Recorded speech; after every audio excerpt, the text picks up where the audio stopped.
Today, we're diving into a delicious and nutritious vegan recipe that's ideal for adults in their late 20s to 40s, chickpea and spinach coconut curry. This dish is not only packed with protein, fiber, and healthy fats, but it's also a vibrant, satisfying meal perfect for lunch or dinner. Let's start with the ingredients you'll need.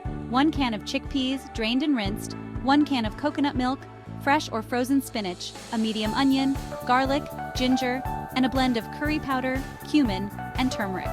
A touch of olive oil, and of course, fresh cilantro to finish. For an optional twist, add a diced tomato for extra depth. First, let's sauté our aromatics.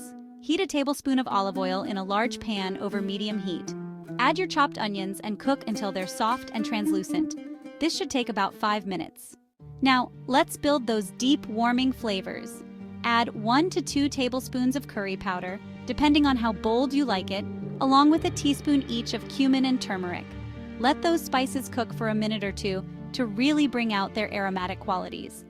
If you're using tomatoes, this is the time to add them.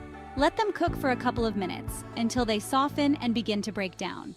Now it's time for the main stars, chickpeas and coconut milk. Stir them in and let the curry simmer gently for about 10 minutes, allowing the flavors to really meld. To finish, we'll stir in fresh spinach. It only needs a couple of minutes to wilt down and become tender. Now taste and season with salt and pepper to your liking. Serve this beautiful creamy curry over a bed of cooked rice or quinoa, and don't forget to garnish with fresh cilantro. This hearty, wholesome meal is perfect for any time of day. And if you're looking to mix things up, feel free to add other vegetables like bell peppers, carrots, or peas for extra nutrition. And here's a tip: this curry keeps well in the fridge for up to 4 days, or you can freeze it for later use. Enjoy this vibrant and nourishing chickpea and spinach coconut curry. Let me know if you have any dietary preferences or restrictions, and I'd be happy to suggest some adjustments.